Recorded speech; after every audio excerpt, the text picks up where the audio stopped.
Everyone, welcome back. आज का जो वीडियो है वो फुल्ली डेडिकेटेड है फ्रिज क्लीनिंग पे। मतलब जी हाँ, आज के वीडियो में आपको फ्रिज को किस तरह से डीप क्लीन करना चाहिए सारे टिप्स एंड ट्रिक्स मिलने वाले हैं और फ्रिज का ऑर्गेनाइजेशन भी मैंने इस वीडियो में शेयर किया है। तो चलिए बिना देरी के शुरू करते हैं आज के बहुत ही ज़्यादा इंटरेस्टिंग से वीडियो काफ़ी ज़्यादा इंटरेस्टिंग है, काफ़ी ज़्यादा हेल्प हो जाएगी आपकी इस वीडियो को देखने के बाद। तो जल्दी से सबसे पहले चैनल को सब्सक्राइब कर लीजिए और लाइक कर दीजिए वीडियो को। तो जी हाँ, ये है मेरा फ्रिज जो कि सिंगल डोर फ्रिज है, लेकिन इसमें 3 सेक्शन बने हुए हैं।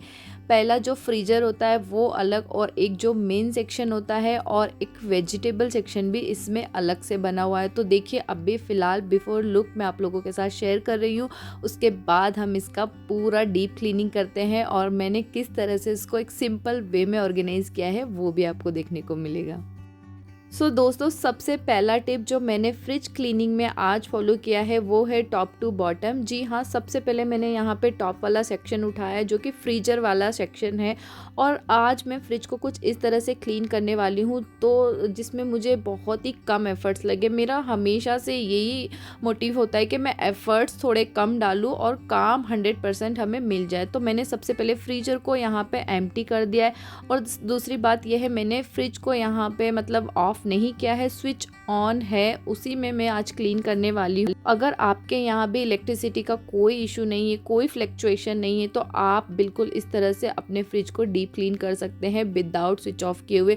और अगर इलेक्ट्रिसिटी का कुछ इशू है, कुछ फ्रिज वगैरह में आपके करंट वगैरह जैसे फ्लक्चुएशन होता रहता है, तो सबसे पहले आपको स्विच ऑफ करना है। मेरे यहाँ पे ऐसा कोई भी इशू नहीं है मेरे फ्रिज में या फिर इलेक्ट्रिसिटी का, तो मैं ये वाला ट्रिक अपना रही हूँ। मैंने स्विच ऑफ नहीं किया है फ्रिज को, लेकिन अगर आपके यहाँ है तो डेफिनेटली आपको स्विच ऑफ करना है। तो देखिए मैंने सबसे पहले ऊपर वाला जो फ्रीजर वाला सेक्शन है उसको पूरा एम्प्टी कर दिया है। बाकी फ्रिज में जितने सामान है वो नीचे वाले सेक्शनों में एज इट इज़ रखे हुए हैं, मैंने उनको बिल्कुल भी नहीं छेड़ा है। और देखिए इस वाले प्रोसेस से मैं काम कर रही हूँ, ये वाले स्टेप से जो मैंने फ्रिज को क्लीन किया है ना, लिटरली मतलब 1 घंटे में मेरा पूरा फ्रिज डीप क्लीन हो गया है, ऑर्गेनाइज हो गया है। और मतलब मैं फुल्ली सेटिस्फाइड हो गई थी इस काम को करने के बाद, क्योंकि मैंने यहाँ पे बहुत ज़्यादा टाइम नहीं डाला है, बहुत सारी चीज़ें मेरी घर की इफ़ेक्ट नहीं हुई है इस फ्रिज क्लीनिंग से, तो इसलिए मुझे ये वाले आइडियाज़ ज़्यादा पसंद आए। तो देखिए मैंने सारा यहाँ पे एम्प्टी किया है, और अब मैं यहाँ पे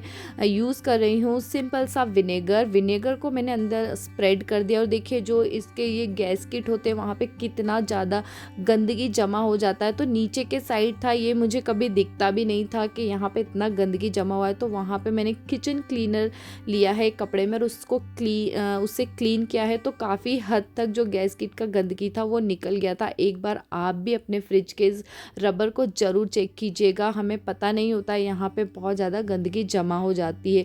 तो जो विजिबल होती है वो तो हमें दिख जाती है, लेकिन जो नीचे वगैरह के साइड होते हैं वो हम नहीं देख पाते। तो एक बार ज़रूर चेक कीजिएगा। और नॉर्मल जो किचन क्लीनर होते हैं या कोई भी लिक्विड सोप होते हैं उनसे आप आराम से इस गैस किट को क्लीन कर सकते हैं, बहुत ही आसान तरीके से हो जाता है।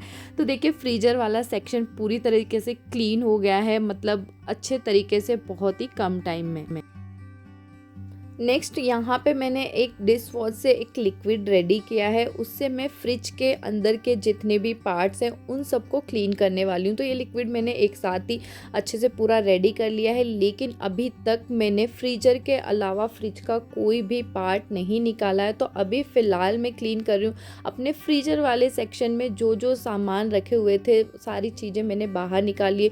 उसमें से जो भी मतलब जो फ्रोज़न वाली चीज़ें थी उनको मैंने नीचे वाले सेक्शन में अभी फ़िलहाल रख दिया है। तो देखिए आइसक्रीम वगैरह रखने से कुछ इस तरह से गंदगी जमा हो जाती है। तो थोड़ा मेरा फ्रिज थोड़ा हाइट पे है, मतलब थोड़ा टॉल है, तो ऊपर तक दिखाई नहीं देता है, तो उस वजह से ये सारी चीज़ें वहाँ पे इकट्ठी हो गई थी। तो अभी फ़िलहाल हमने इन सबको वॉश कर दिया है। नेक्स्ट इन सबको वॉश करने के बाद कपड़े से डायरेक्टली ना इनको ड्राई करते हुए मैंने इनको फ़ैन में रख दिया है। तो यहाँ पे मेरा काफ़ी टाइम सेव हो जाएगा, मतलब वो अलग से ड्राई करने करने के लिए मुझे टाइम स्पेंड नहीं करना पड़ेगा। तो देखिए ऊपर का पार्ट यहाँ पे क्लीन हो गया था, तो वापस से हमने जो भी फ्रोज़न वाले आइटम थे उनको फ्रीज़र में रख दिया है।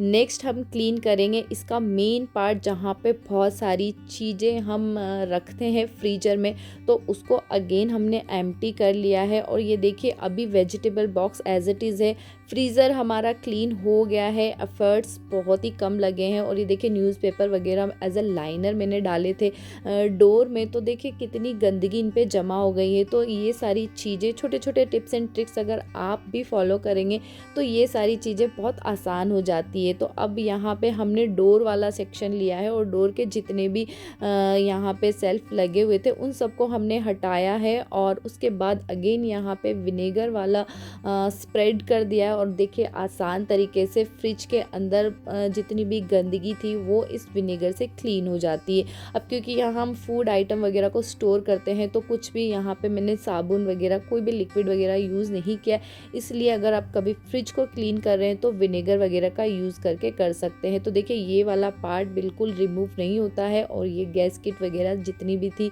बहुत ही अच्छे तरीके से क्लीन हो गई है। और ये डोर अच्छे तरीके से बिल्कुल क्लीन हो चुका है। अब आती है मेन सेक्शन की बात।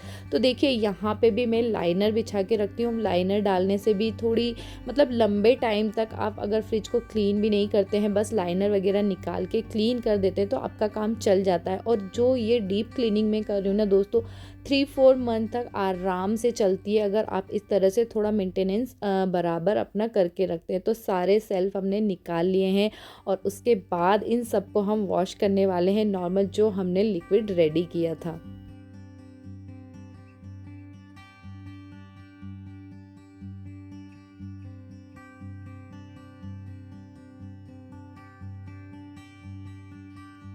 जितने भी अटैचमेंट थे, जितने भी सेल्फ थे, वो सब रिमूव करने के बाद फ्रिज कुछ इस तरह से हमारा दिख रहा। और देखिए ये काम आपको क्विकली करना है। अगर आप अपने फ्रिज को स्विच ऑन ही रखते हैं तो ये काम मैंने बहुत फटाफट किया था, मतलब बहुत देर तक आप फ्रिज खुला नहीं छोड़ सकते हो। तो जल्दी से हमने यहाँ पे विनेगर का स्प्रेड कर दिया और इसको क्लोज़ कर दिया। तब तक हमने जितने भी सेल्फ निकाले थे उन सबको क्लीन कर दिया है। तो मतलब ये कुछ स्टेप्स मैंने यहाँ पे फॉलो किए हैं और लिटरली दोस्तों इससे मुझे काफ़ी हद तक मतलब आसान हो गया था मेरा फ्रिज क्लीनिंग। फ्रिज का जो डीप क्लीनिंग था बहुत ही आसान हो गया था, करने में मुझे मज़ा आ रहा था। मतलब ऐसा बर्डन मैंने अपने किचन में नहीं फैलाया है कि यार ये क्या कर दिया, आज नहीं मुझे कल करना था। और स्टेप बाय स्टेप क्या, अगर बीच में कुछ काम आ भी जाता है ना दोस्तों, तो आप आधी क्लीनिंग छोड़ के उस काम को भी कर सकते हैं। कुछ इस तरह से भी मैंने इस फ्रिज को क्लीन किया था। तो जैसे टॉप टू बॉटम वाला आप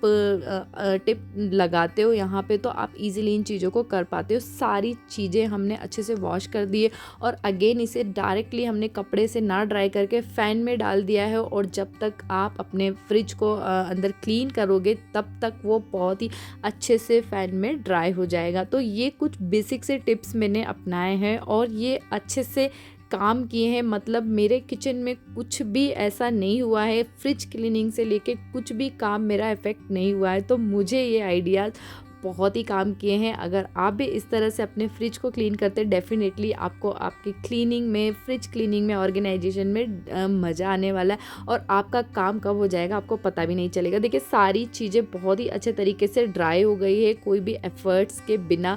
मतलब कोई चीज़ अगर अपने आप हो जाती है ना तो बस क्या ही बात है। तो अब हम फ्रिज को ऑर्गेनाइज करने वाले हैं। अच्छी तरीके से क्लीनिंग हो गई है और अभी भी वेजिटेबल वाला सेक्शन मैंने नहीं छेड़ा है। तो सब सेल्फ हमने अपने एज इट इज़ प्लेस पे लगा दिए जहाँ जहाँ से निकाले थे। उसके बाद इसका एक सिंपल सा ऑर्गेनाइजेशन मैं करने वाली हूँ।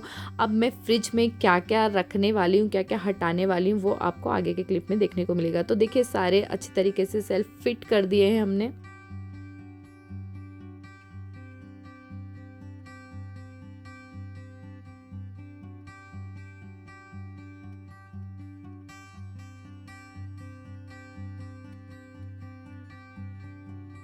लाइनर वगैरह सब अच्छे से हमने लगा दिए और लाइनर इतने ज़्यादा इंपॉर्टेंट होते हैं दोस्तों, क्योंकि जो क्लीनिंग आज के वीडियो में मैंने आप लोगों के साथ शेयर की है वो 3 to 4 मंथ में मैं करती हूँ। अब आप कब करते हैं ज़रूर मेरे साथ शेयर कीजिएगा। अब देखिए लाइनर बिछाने के पीछे एक मेरा पर्पज़ होता है, क्योंकि देखिए जो वीकली क्लीनिंग होती है या मंथली क्लीनिंग हम अपने एक कोई भी पर्टिकुलर एरियाज़ को देते हैं, तो लाइनिंग वगैरह से क्या होता है कि फटाफट वहाँ पे क्लीनिंग हो जाती है, एफर्ट्स कम लगते हैं। अब ऑर्गेनाइजेशन की बात आती है दोस्तों, तो सबसे पहले हमें वो वाला सेक्शन ऑर्गेनाइज करना है जो लेफ्ट ओवर फूड के लिए हमें स्पेस बनाना है। जी हाँ दोस्तों, तो 2 शेल्फ मैंने रखी है। जो फूड बच जाता है मतलब जो भी सब्जियां वगैरह बच जाती है उसके लिए मैंने यहाँ पे 2 शेल्फ रखी है।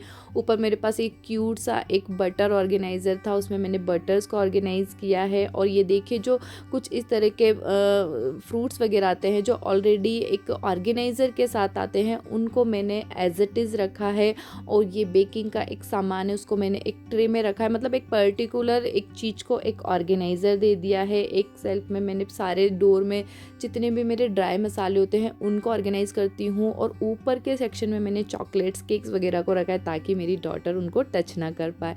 तो देखिए हर एक चीज़ को मैंने यहाँ पे एक ऑर्गेनाइज़र में ही रखा है, फिर चाहे वो आपका नॉर्मल प्लास्टिक का डिब्बा हो, कुछ भी हो, वॉटेवर। नीचे वाले पार्ट में मैं एग वगैरह का ट्रे डायरेक्टली रख देती हूँ। अब ये देखिए यहाँ पे एक पूरी तरह से ख़त्म हो गए, बस 4-5 एग बचे, तो हमने उसको कट कर लिया है। इससे क्या है कि वहाँ पे आप कुछ और भी चीज़ों को ऑर्गेनाइज़ कर सकते हैं। तो जितने एग बचे उतने हमने यहाँ पे ट्रे बना लिया, उसको नीचे के साइड ऑर्गेनाइज़ कर दिया। और मुझे फ्रिज में बहुत सारी चीज़ें रखना बिल्कुल भी पसंद नहीं है, मतलब लिमिटेड चीज़ें ही मुझे रखना पसंद है। तो वही बेसिक सी चीज़ें मैंने रख दी है। अब मैंने वेजिटेबल सेक्शन को उठाया है और उसका भी क्लीनिंग कर दिया है अपने विनेगर की हेल्प से ही। तो देखिए स्टेप बाय स्टेप करने से आप पे ऊपर बिल्कुल भी बर्डन नहीं आया। फ्रिज आपका बहुत ही अच्छे तरीके से डीप क्लीन हो गया है। और क्योंकि स्विच ऑन है तो आप इस काम को बहुत ही क्विकली भी करते हो। अब यहाँ पे सारे हमने वेजिटेबल्स को ऑर्गेनाइज़ कर दिया है। वेजिटेबल को ऑर्गेनाइज़ करने के लिए मैं इस टाइप के ऑर्गेनाइज़र यूज़ करती हूँ जो मैंने मीशो से परचेज़ किए थे। तो फ्रिज यहाँ हमारा ऑलमोस्ट क्लीन हो चुका है, ऑर्गेनाइज हो गया है, सारी चीज़ें अपनी अपनी जगह पे हमने रख दी है। तो दोस्तों मेरा ये मानना है कि फ्रिज में आप जितना कम हो उतना सामान रखिए तो लंबे टाइम तक आपका फ्रिज क्लीन रहेगा, ऑर्गेनाइज रहेगा। मतलब जितनी ज़रूरत है उतना ही चीज़ें हमें रखना है। ये जो भी फ्रोज़न वाली चीज़ें हैं जो हम फ्रीजर में रखते हैं उसके लिए मैंने बस इसी एक ऑर्गेनाइज़र को यूज़ किया है। ये एक बाउल है जिसको मैंने यूज़ किया, उसी में सारे पैकेट्स मैंने रख दिए हैं। और ये देखिए मतलब स्पेसियस लगता है। चीज़ें जितनी स्पेसियस रहेगी उतना क्लीनिंग आसान होता है, उतना ऑर्गेनाइजेशन आसान होता है। अंदर से सब कुछ क्लीन हो गया है, बाहर से भी हमने इसको क्लीन कर दिया है। तो आज मैंने आपके साथ फ्रिज का डीप क्लीनिंग शेयर किया है विथ ऑर्गेनाइजेशन। आपको ये वीडियो कैसा लगा ज़रूर मेरे साथ शेयर कीजिएगा और पसंद आ जाए तो लाइक कीजिएगा। अपने फ्रेंड्स एंड फैमिली के साथ इस वीडियो को शेयर कीजिएगा और चैनल को ज़रूर से सब्सक्राइब कर लीजिएगा। इस तरह के वीडियोज़ मैं इस चैनल पर बनाती रहती हूँ। तो चलिए फाइनल रिवील आपको दिखा देती हूँ कि ऑर्गेनाइजेशन के बाद फ्रिज हमारा कैसा लग रहा है।